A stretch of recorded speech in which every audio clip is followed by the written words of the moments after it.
Köptü gördüm, sendey жерди көрбөдүм. Көп көгөндүм, бөтөн элге көнбөдүм.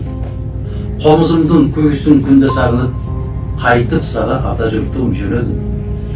Шаркыраган соонун үнүн сагындым, шаңшып учкан бүркүт сымал талпындым. Шаңкылдаган күлкүсүнө элимдин, шамалга да ала кет деп жалындым.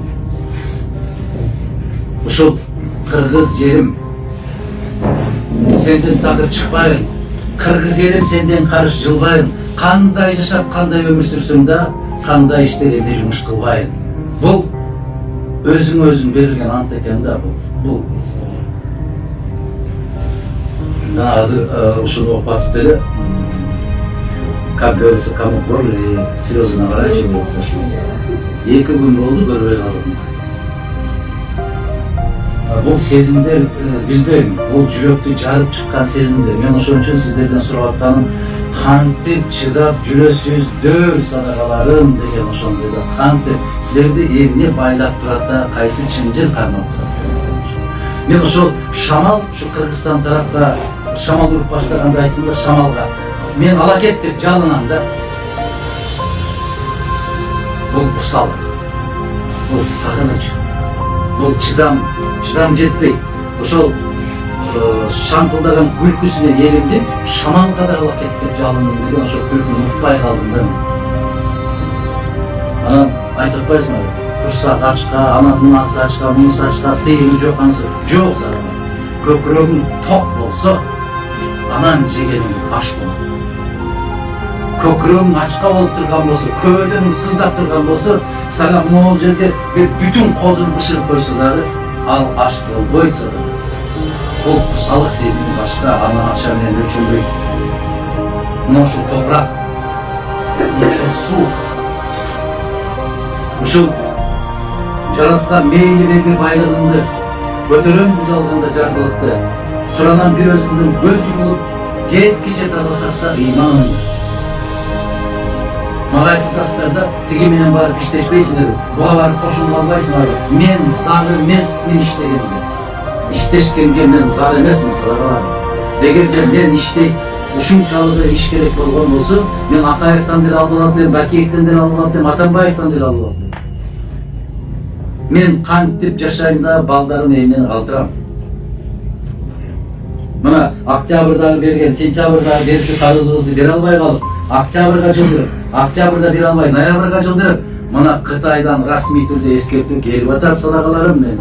Кагылайындарым, могу жерден 15 000 рубль табабыз деп жүрүп, жериң кетип бартат, элиң кетип бартат, келечегиң кетип бартат деп какшап атканым ушул го. Неге? Молдо Кылыч өз кезинде айтып какшаган бойдон өтүп кетти. Эмнеге калыбын айтканды укпай койдуңбу өз?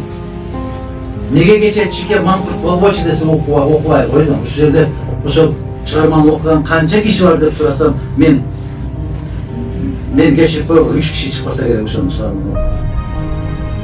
Неге окпай калдым? Неге ой жүгүртпөй калдым? Неге эртеңкини ойлобой калдым? Биз моңдо отабыз да басып кетип бартабыз, мына жерге жеттик, кыргыз, мына жерге жеттик. Дагы бир кадам бүттүн кеттиң жоксуң. Токто деп тосуп атса, неге токтобой атасың? Токто деп атабыз да, токто. Бийлигиңе да айтып атабыз токто деп, элге да айтып атабыз токто деп, неге токтобой атабыз? Айламай. Же ант иштеппи биз токтобойбуз деп? Не болду? Же каргыш болду бизге? Не болду? Өзүң билбей кал, билгенин сөзүн укпай кал деген каргыш болду бизге. Токтотолу шайлар, менин акылым жетпей калды.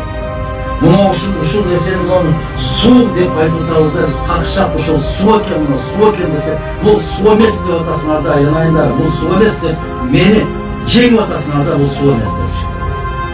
Аны не дешим керек? 97-жылы парламентте туруп айткан экенмин, айланайындар, бензин жок, солярка жок деп ыйлап атам изинде. Күндөр келет, Кыргыздын 1 литр суусуна 2 литр бензин ала турган күндөр келет десем, депутаттар күлгөн катты. Муну жомокчуну карагыла. Күлгөн, ошолор тирүү. Бул кайдан чыккан бала? Эмне деген жомоктой айтты? Мына азыр самолеттон учудасың. Manaska gel aylanayında jarım litr legenda degen suun 50 so'm turadi ku. Al içe davuzba 50 so'm. A 1 litr benzinin 33 so'm turadi ku. Demek bunun 1 litri 100 so'm bolup atmaydi. 50 so'mdan 100 so'm bolup atadi eki bötölkө alsam. 100 so'mga siz 3 litr benzin koyup atpaysiz. Nege gezinde aytkanda түшүнбөйсүң да, ыйлап өткөндө айттым эле да, жүрөгүмдүн тилинбеген жери калбады депчи. Тешилбеген жери калбады айламай. Дагы эмне кылыш керек? Дагы кантип айтуу керек? Не деп сүйлөө керек? Орусча айтсам түшүнбөсө, кыргызча айтсам түшүнбөсө, эмне кылышым керек? Кантишим керек? Мына эжеке менден 1000 жолу рахмат айтам. Стоило, чтобы при жизни услышать такие слова, хотя бы вот такие слова услышать. Сизге рахмат эже. Бар болуңуз, аман болуңуз. Мен ар бир жүрөгүмдүн ичиндеги чепкен кылдарын сезип турсуз. Сизге терең ыраазычылык билдирем. Аман болуңуз. Пока что ушундай эжекелерибиз бар, ушундай энелерибиз бар. Биздин үмүт өчпөйт. Кудай кааласа. Бар болуңуз.